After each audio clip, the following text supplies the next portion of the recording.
교역자실에서나 그리고 또 제 생활하는 데 있어서 지금 여기 올라온 것처럼 이렇게 약간 진지한 사람은 아닙니다. 그런데 여기만 올라오면 이상하게 너무 막 진지해지는 것 같아요. 왜냐하면 이 자리가 제가 아니라 하나님께서 여러분에게 말씀하시는 시간이고, 또 저를 통해서 여러분에게 하나님께서 역사하실 그 일들에 대해서 선포하는 자리이기 때문에 이 자리만큼은 장난스럽거나 좀 제 자신의 있는 그대로를 드러내는 것이 매우 조심스러운 자리인 것 같습니다. 그렇다 보니까 제가 좀 제가 느끼기엔 제가 딱딱하게 느껴지는데, 여러분은 어떻게 느끼실지는 잘 모르겠습니다. 그런데 딱딱하게 느낀다라는 그 의미가 한번 생각을 해봤으면 좋겠습니다. 우리가 서로를 대할 때 딱딱하게 느낀다, 또 우리가 서로와 잘 모를 때 딱딱하게 느낀다라는 그런 이미지를 받을 때가 너무나 많은 것 같습니다. 여러분은 지금 옆에 계신 분들과 어떤 사이이신가요?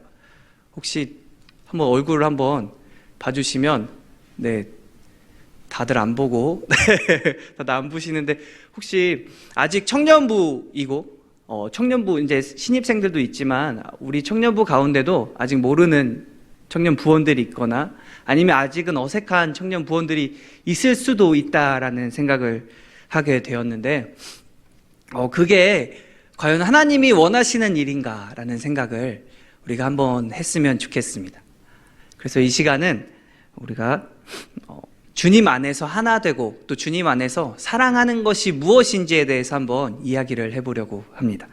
그래서 룻기에 대해서 제가 첫 번째로 설교를 했을 때 참 오랜 시간이 흘렀습니다. 한 달이라는 시간이 또 흘렀는데, 혹시 제가 처음에 했던 설교가 기억나시는 분이 계신가요? 네, 기억나시는데 네, 말씀을 안 하시는 거라고 생각을 하겠습니다. 룻기 설교를 했어요. 룻기 설교를 했는데 룻기의 시작에 나옴이라는 인물이 나온다고 말씀을 드렸어요. 나옴이라는 인물이 남편이 죽고 아들들이 죽고, 또 심지어 외국으로 이민을 간 상태에서 모든 걸 다 잃어버렸던 그런 상황에 처하게 되고, 남은 거는 나오미와 자기 며느리들 뿐이었어요. 근데 그 상황에서 이스라엘을 하나님께서 하나님의 백성을 돌보셨다라는 그런 소식을 듣고, 이제 내가 이스라엘로, 유다 땅으로, 고향으로 돌아가야겠다라는 마음을 먹고, 돌아가겠다라는 마음을 먹는 본문에서 저번에 제가 설교했던 본문이 끝나게 됩니다. 그래서 오늘은 드디어 이 나오미가 다시 유다로 돌아가게 되는, 발걸음을 떼는 그 순간이 오늘 본문의 이야기입니다. 그런데 오늘 본문을 잘 살펴보면 처음부터 약간 이상한 점을 느낄 수가 있습니다. 나오미가 이스라엘에 흉년이 들었던 상황에서 그 흉년을 피하기 위해서 모압이라는 지방으로 이민을 가게 됩니다. 그런데 그러면 모압이라는 지방에서 나오미가 다시 이스라엘, 유다 땅으로, 베들레헴으로 돌아오는 것일 텐데, 오늘 성경은 오늘 본문 7절, 오늘 7절 첫 번째 어떻게 이야기를 하냐면, 거기서라는 대명사를 쓰게 됩니다. 있던 곳에서 나오고라고 이야기를 합니다. 있던 곳은 당연히 모압이었겠죠. 근데 그냥 모압에서 나오고라고 표현을 하지 않습니다. 왜 그렇게 표현을 했을까요? 왜 있던 곳에서 나오고라는 표현을 했을까요? 이것을 한번 생각을 해보면서 오늘 이야기를 진행을 해보면 좋을 것 같습니다. 나오미가 그렇게 해서 모압에서 있던 곳에서 돌이켜 다시 유다로 가게 됩니다. 그런데 유다로 돌아갈 때 혼자 간 게 아니라 룻과 오르바라는 며느리 두 명과 함께 이스라엘로 돌아가게 되는데, 이 두 명의 여인은 이스라엘 사람이 아니라 모압 사람이었습니다. 모압 여인이었어요. 이방인 이방인 며느리들이었습니다. 그런데 그 이방인 신분으로 이스라엘을 가게 되면 어떤 상황을 직면하게 될까요? 우리가 지금은 유대인들이 생각하는 이방인에 대한 개념을 우리가 피부로 우리가 경험을 해서 느끼지 못했을 것 같은데, 그 당시 이방인이라고 했다고 치면 마치 우리나라와 일본의 그런 관계, 그 일제강점기 시절에 우리나라와 일본의 관계라고, 그만큼 사람으로 어떻게 보면 보지 않았던 그런 사람들이 이방인이었고, 유대인들은 그 이방인들을 인정하지 않았습니다. 그런 상황에서 가게 되면 이 며느리들이 겪게 될 그런 차별과 그런 많은 수많은 고통과 무시와 그런 아픔들이 뻔했던 상황입니다. 그리고 그것뿐만이 아니라 당시에는 여자들의 어떤 사회적인 그 기반 시스템이 갖춰져 있지 않았기 때문에 여자들이라고 하면 그 여자들의 정체성은 그 남편, 특히 또 그 자녀들 중에 아들들에 의해서 그 여자들의 위치가 정해졌습니다. 왜냐하면 먹을 것을 구할 수 없었던 것이죠. 나가서 일을 할 수가 없었던 상황이었어요. 그런데 그 상황에서 가게 되면 과부로서, 미망인으로서 할 수 있는 건 결국 그냥 몸을 파는 일과 아니면 그냥 구걸을 해서 거지처럼 빌어먹어야 하는 그런 상황을 겪게 된다는 엄청난 절망적인 상황이었습니다. 그런데 오늘 나오미는 그런 상황 가운데 또 늙었다라고 생각을 할 수 있습니다. 오늘 본문을 잘 읽어보면 이제는 아이를 낳을 수 없는, 나는 불임하는 자라, 아이를 낳을 수 없는 사람이라 라고 이야기를 합니다. 이런 것들을 생각을 해봤을 때 폐경기라고 할 수 있겠죠. 그러면 그만큼 나이가 이제 먹었다라는 상황입니다. 그렇게 나이가 먹은, 어떻게 보면 노인, 할머니인 나오미가 있는데, 이 나오미가 혼자라면 얼마나 힘들었을까요? 그 와중에 그래도 좀 젊은 사람들 2명이 옆에서 좀 수발을 들어주면 참 좋겠다. 정말 그래도 이 2명이라도 좀 빌어먹을 수 있게끔 그나마 좀 나가서 어떻게라도 좀 음식을 얻을 수 있는 그런 2명이 있다면 희망이라도 조금 있었을 텐데, 근데 나오미는 이 며느리들이 처할 그 아픔과 고통 때문에 이렇게 이야기를 합니다. 돌아오는 와중에 돌아가라. 모압으로, 너희 고향으로, 이스라엘이 아니라 네가 살던 그곳으로 돌아가라 라고 이야기를 합니다. 이게 어떤 말이었을까요? 분명히 그 2명이 있었다면 나오미에는 그나마 그래도 조금이라도 도움은 분명히 됐을 겁니다. 그런데 돌아가라 라고 합니다. 나랑 같이 가면 너무 힘들 거야. 나한테는 정말 아무것도 없고 나랑 같이 가면 그냥 절망적인 상황이야. 그러니까 제발 나랑 같이 가지 말고 돌아가 라고 이야기를 합니다. 이 나오미의 말 속에서 이 성경 본문을 통해 나오미가 이 며느리들을 얼마나 사랑했는지 알 수 있습니다. 나는 정말 힘들지만 이 고통을 너희가 겪을 필요는 없잖아 라는 말입니다. 내가 이렇게 힘들지만 나로 좋게, 이 고통을 겪는 건 나만으로도 좋게, 제발 너희는 나를 떠나서 너의 행복을 찾아가 라고 이야기를 했던 것입니다. 그리고 거기뿐만 아니라 너희가 나를 선대한 것 같이 여호와께서 너희를 선대하시기를 원한다라는 축복까지 해줍니다. 하나님께서 너희 길을 도와주시고 하나님께서 너희를 사랑하셔서 너희가 앞으로 더 행복하게 지낼 수 있도록 해주시길 간절히 기도하고 축복해라는 축복까지 더해 준 것입니다. 그런데 이 말을 들었을 때 며느리들 그 오르바와 룻은 어떻게 반응을 했을까요? 처음 이 가는 도중에 유다 베들레헴으로 돌아가는 와중에 다시 돌아가라고 이야기를 했을 때 이 며느리 2명은 소리를 높여 울며라고 합니다. 큰 소리로 울었다라는 거예요. 그리고 가지 않겠다. 내가 우리 시어머니 그 나오미를 떠나지 않겠다. 내가 끝까지 함께 하겠다. 내가 힘들지라도 그 유다 베들레헴으로 내가 가겠다라는 그런 결단의 행동과 그런 모습들을 보여줍니다. 그리고 다시 길을 떠나게 되죠. 유다로 다시 돌아갑니다.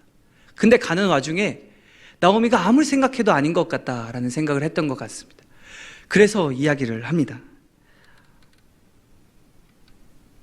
너무 내 딸들아라는 고백까지 하면서 내 딸들아라고 이야기를 합니다. 두 번째 이야기를 할 때 그만큼 내가 너희를 사랑하고 내가 너를 정말 귀하게 여겨서 하는 말이야. 그러니까 제발 이제는 내 말을 좀 들어줘라는 강요를 합니다. 나랑 가면 너무 힘들 거야.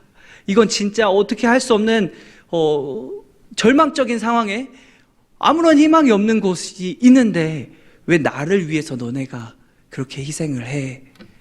나는 이제 나이도 많고 나는 이제 뭐 그냥 알아서 살 수 있어. 난 그래도 유대인이니까 그래도 어떻게든 살아갈 수 있을 거야. 그런데 너네는 아니잖아. 이제 제발 돌아가라고 이야기를 합니다. 내 딸들아, 내가 너를 정말 사랑하니까 제발 돌아가라고 이야기를 합니다. 그래서 그 말을 듣고 심지어 오늘 본문을 보면 이 돌아가라는 그 설득이 너무 깁니다. 이 본문에 왜 이렇게 길게 하려 했을까라는 의문이 들 정도로 돌아가라고 하는 그런 나오미의 강력한 권유가 길게 나타나고 있습니다. 그리고 어떻게 됐을까요? 오르바와 룻 중에 오르바는 이제 이별의 입맞춤을 하게 되죠. 나오미에게 그래도 너무 사랑했지만 내가 그렇게 말씀하시니까 그렇게까지 나를 생각해 주시니까 내가 이제 나는 돌아가겠습니다 라고 두 번째 그렇게 막 떠밀려서 강력하게 권유했을 때 그제서야 오르바는 입을 맞추고 다시 자기 고향으로 돌아가게 됩니다. 그런데 이 나오미가 이 며느리들을 설득을 할 때 가장 중요한 이야기가 나오는데 그게 바로 남편에 관한 이야기입니다. 아까 말했듯이 그 고대 근동에서는 남편이 없이는 여자들이 사회생활 자체가 불가능한 시대였고 어떤 경제적인 활동조차 불가능한 시대였습니다. 무엇을 시켜주지도 않았고 아무런 힘이 없는 매우 연약한 사람들이었습니다. 그래서 나그네와 과부들이 어떻게 보면 성경에 나오는 연약함, 아무것도 할 수 없는 사람, 정말 힘든 사람들의 어떻게 대명사가 됩니다. 그래서 나그네와 과부들을 잘 대접하고 잘 케어해줘라라는 게 구약 성경 또 신약 성경 이 성경 전체에서도 수많은 이야기들이 많이 나오고 있습니다. 그런데 오늘 나오미와 이 며느리들이 바로 그 과부들이었습니다. 심지어 나오미는 나이가 많은 과부였기 때문에 정말 뭐 이제 거동조차 또 어려웠을 수 있습니다. 그런 상황에서 그런 절망적인 상황에서 마주하게 되니까 그 와중에 그러면 이 어려운 상황을 타개할 수 있는 이 문제를 해결할 수 있는 가장 현실적이고 가장 효과적인 방법이 그나마 유일하게 남아있는 희망이 뭐냐면 남편을 만나서 다시 결혼한다라는 것입니다. 그래서 아직 며느리들은 희망이 있었겠죠. 며느리들은 아직 젊었으니까 고향으로 돌아가면 모압으로 돌아가면 결혼을 할 수가 있었습니다. 그러면 안정적인 다시 가정이 생기고 안정적인 수입이 생기고 그리고 먹고 사는데 어려움이 없을 것입니다. 심지어 거기는 친인척들이 있어서 가족들이 있어서 가게 되면 그래도 어느 정도 생활이 보장되는 곳이었습니다. 그렇기 때문에 나오미는 이야기한 겁니다. 이제 충분히 알았어. 너네가 나를 얼마나 사랑하는지 이제 충분히 알았으니까 그래도 이제 너네는 너의 삶을 살아야지. 너네는 너네 인생을 살아야지. 네 삶을 찾아가야지. 나를 따라오면 아무것도 없어 라고 이야기한 겁니다.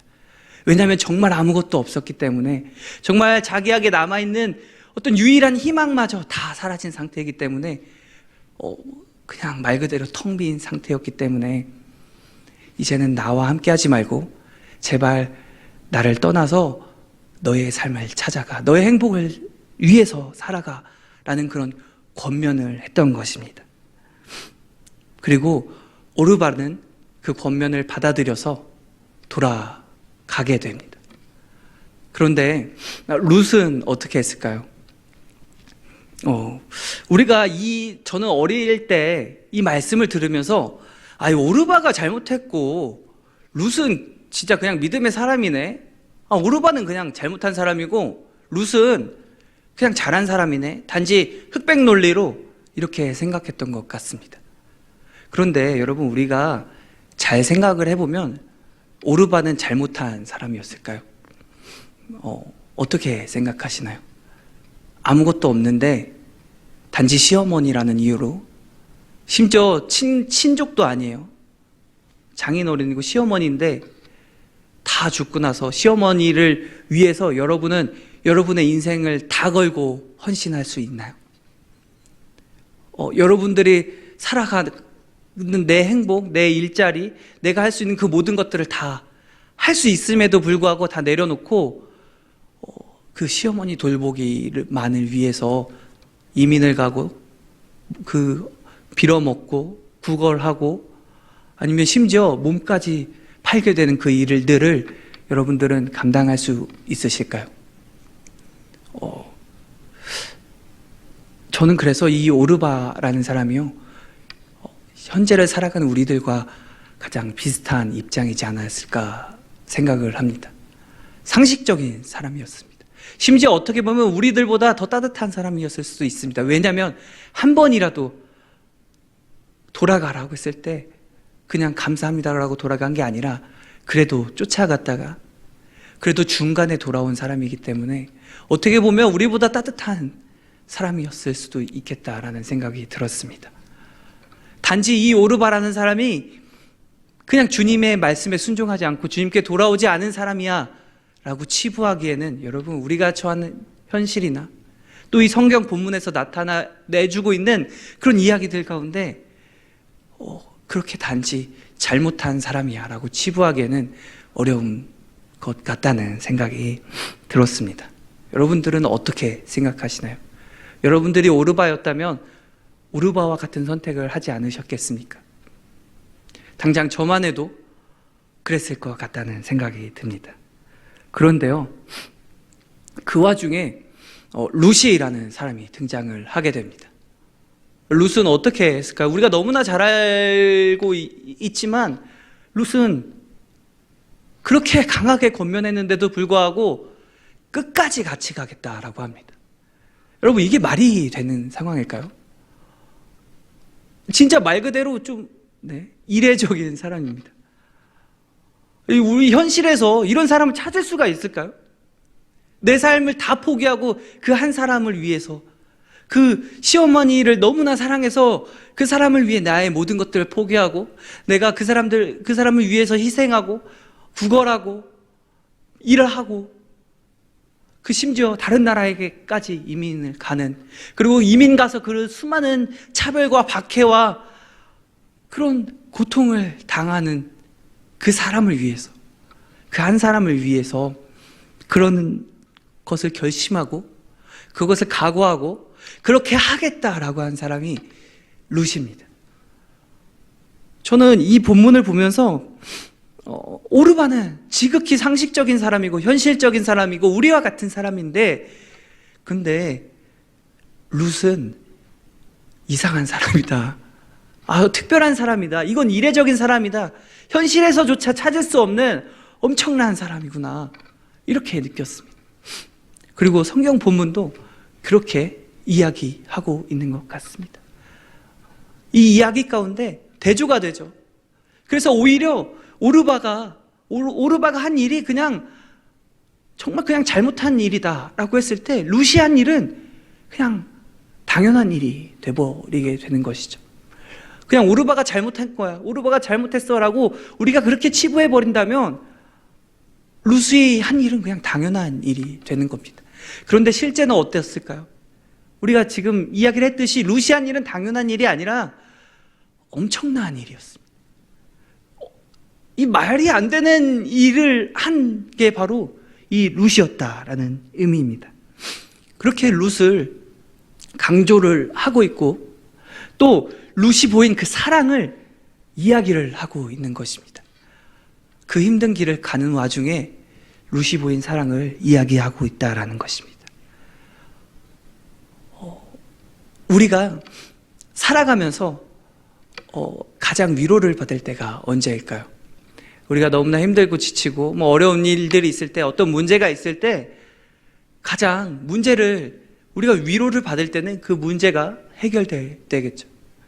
그런데 문제가 해결되지 않아도 우리가 위로를 받을 때가 있습니다. 그때가 언제일까요? 우리가 가장 사람이 위안을 얻고 위로를 얻을 때가 있는데요. 그때가 언제일까요? 누군가 함께 있을 때입니다. 사람이 가장 견디기 어려울 때가 이 세상에 나 혼자 있구나라는 생각을 할 때 참 견디기가 힘든 것 같습니다. 그래서 여러분, 우리 군대 갔다 온 형제들은 알고 있겠지만 군대를 가게 되면 진짜 나 혼자구나라는 생각을 하게 됩니다. 주변에 동기들, 선임들, 그 주변에 누구도 믿을 수 없습니다. 이 사람이 언제 나에게 무슨 짓을 할지 모르니까. 그런데 그 상황 가운데서 정말 나 혼자구나, 이 세상에 나 혼자구나 라고 느껴서 누가 의지할 사람, 나와 함께 해줄 사람, 내 마음을 공감해 줄 사람, 나를 사랑해 줄 사람이 없구나라는 걸 뼈저리게 느끼게 되는 곳이 군대인 것이고, 또 여러분들이 사회생활을 하다 보면 더 느끼게 될 것입니다. 사회에서 나를 사랑해서 자기를 희생하면서까지 나를 사랑해 주는 사람을 사회생활에서 만난다면 저는 그건 엄청난 주님의 은혜고 축복이라고 생각이 듭니다. 그런데 여러분, 우리가 살아가는 사회, 또 우리가 대학, 학교, 아직은 사회생활 해보시지 않은 분들은 어떻게 느끼실지는 잘 모르겠습니다만 나를 그렇게까지 사랑해주는 사람은 우리 가족밖에는 없습니다. 우리 부모님밖에 없다라는 것을 느낄 때가 너무나 많습니다. 형제들 간에도 그런 사랑을 느끼기는 어렵고, 그래서 우리 부모님들의 사랑, 어머니의 사랑, 아버지의 사랑, 또 할머니의 사랑, 이런 사랑이 이 세상에서 정말 귀하고 감사하고 엄청난 위대한 사랑이라고 누구나 다 인정하는 바일 것입니다. 우리를 위해 희생한, 나를 위해 자기를 희생한 분들이 바로 부모님이시기 때문입니다. 그런데 우리가 그런 분들을 부모님 말고 만나기는 사실 쉽지가 않습니다. 그렇게 사랑하고 희생하면서까지 나를 생각해 주는 사람은 그리 많지 않은 게 현실입니다. 그런데 그런 걸 룻이 했다라는 것입니다. 룻의 그 사랑이 나오미에게 채워지는 시작이 되는 것이었습니다. 나오미가 텅 비었다라고 이야기를 했습니다. 그리고 이 룻기의 전체 이야기 중에 우리가 크게 가져가야 할 한 가지 큰 생각이 있는데, 그게 뭐냐면 텅 빈 그 나오미가, 모든 것을 잃은 그 나오미가 다시 채워지는 그 과정이 이 룻기의 큰 이야기 흐름이라고 말씀을 드렸습니다. 그래서 오늘 본문 말씀 제목처럼 채움의 시작입니다. 나오미가 돌아가라고 현실적으로 그렇게 권면했음에도 불구하고 이례적으로 룻이 나오미를 엄청나게 사랑하고 희생하는 모습으로 나오미를 끝까지 쫓아가는 모습을 보여주게 됩니다. 그런데 이 모습이요, 이 쫓아감으로 인해서 이 뒤에 나오는 성경 이야기들이 있습니다. 다윗 왕이 나오고요, 그리고 결국에 예수님이 나오고, 또 예수님께서 부활하시고 승천하시고, 그리고 예수님께서 우리에게 승천하신 이후에 바울이 이 전 세계를 돌아다니면서 선교하는 그런 이야기의 흐름이 펼쳐지게 되는데, 이 성경에서 가장 중요한 그 성경의 주인공은 바로 예수님이신데, 근데 이 룻이 나오미를 쫓아감을 통해서, 나오미를 그렇게 사랑함을 통해서, 나오미를 위해 희생함을 통해서 시작이 된다. 예수님의 탄생이 시작이 된다라고 할 수 있는 것입니다. 나오미가 룻을 쫓지 않았다면 다윗이라는 사람이 나올 수 있었을까요?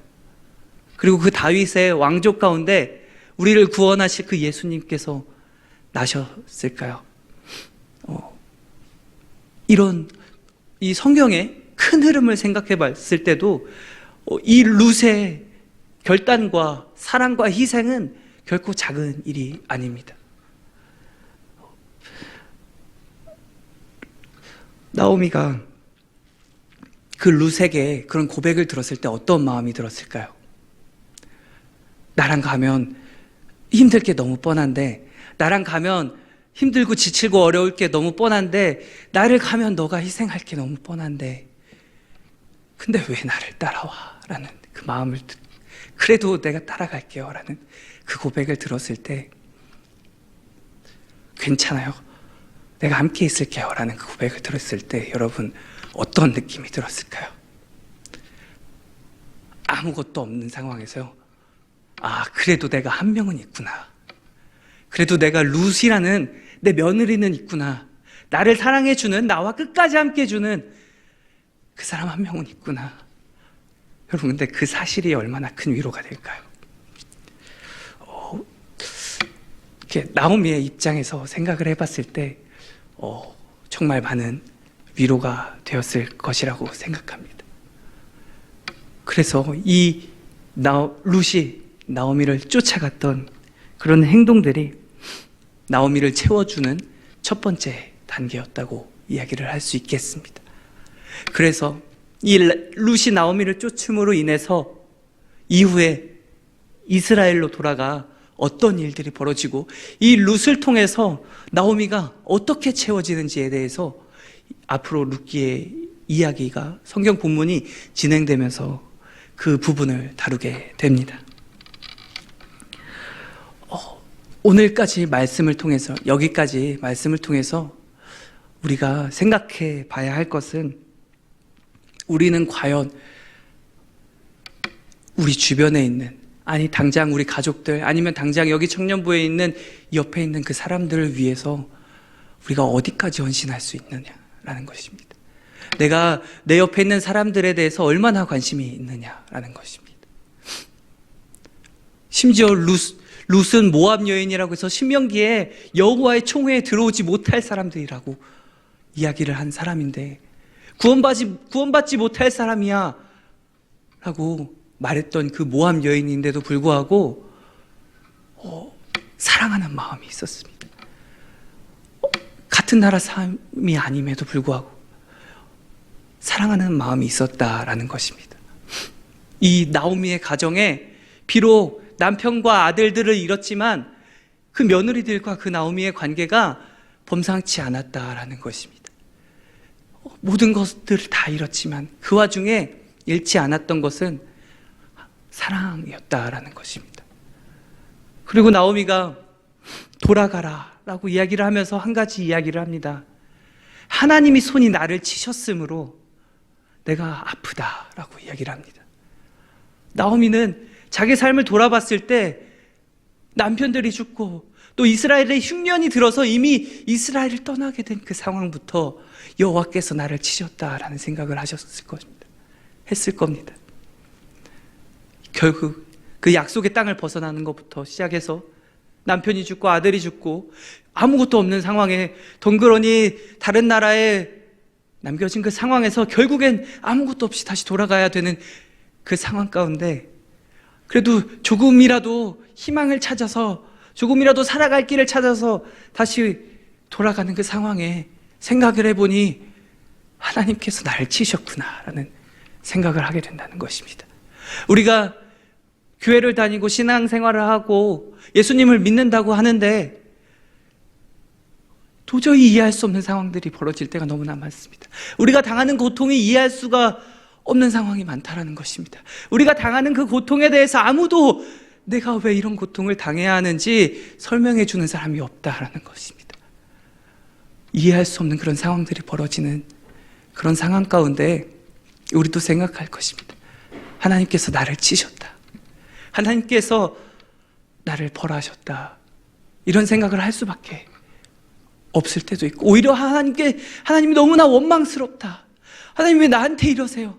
하나님 나 이렇게 하나님이 일을 하는데, 하나님 내가 이렇게 봉사하는데, 내가 이렇게 주님 앞에 나아가려고 하는데 왜 나한테 자꾸 이런 일들이 벌어지는 건가요? 라는 그런 불평과 원망과 의문점들이 들 때가 있게 된다는 것입니다.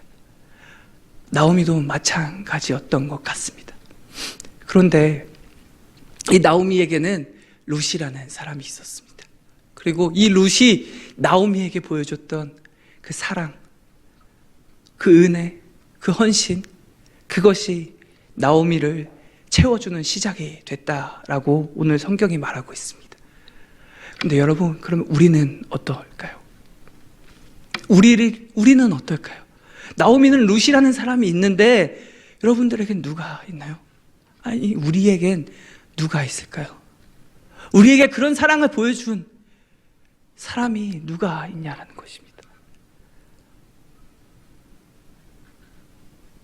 저는 없다라고 생각이 들었습니다. 심지어 우리 부모님마저도 내 마음을 다 알지 못하고, 부모님께 얘기할 수 없는 상황들, 내가 어려워하는 일들이 부모님께 얘기하면 부모님마저도 힘들어질까봐 이야기하지 못할 때가 너무나 많기 때문에, 진짜 내가 당하고 있는 이 고통과 아픔의 이 현실 가운데 누구에게도 이야기 못하는 그런 상황 가운데 있을 때, 정말 나에게 아무도 없구나라는 생각을 어린 시절 좀 많이 했던 것 같습니다. 그런 생각이 드는 게 너무나 자연스러운 생각이라고 생각을 하는데요. 그런데 여러분, 잘 생각해 보니 우리에게도, 그리고 저에게도 그런 분이 한 분이 계셨습니다. 그게 바로 예수님입니다. 룻은 그냥 자기 삶을 희생했지만, 여러분, 예수님께서 여러분들을 위해, 또 나를 위해 희생한 부분을 생각을 했으면 좋겠습니다. 도대체 그렇게 나를 구원하시기 위해 나를 구원하셨다고, 나를 사랑하셨다고 하는데, 그러면 나를 위해 어떤 걸 희생하셨는지, 우리가 예수님이 나를 위해 뭘 희생하셨는지 우리가 생각해 봤으면 좋겠습니다. 예수님께서는 가장 먼저 목숨을 버리셨습니다. 여러분, 목숨을 버렸다라는 건 그냥 다 줬다라는 거 아닐까요? 그런데 사람의 입장에서는 목숨을 버리는 게 다 준 건데요. 근데 예수님께서는 사람이자 하나님이셨습니다.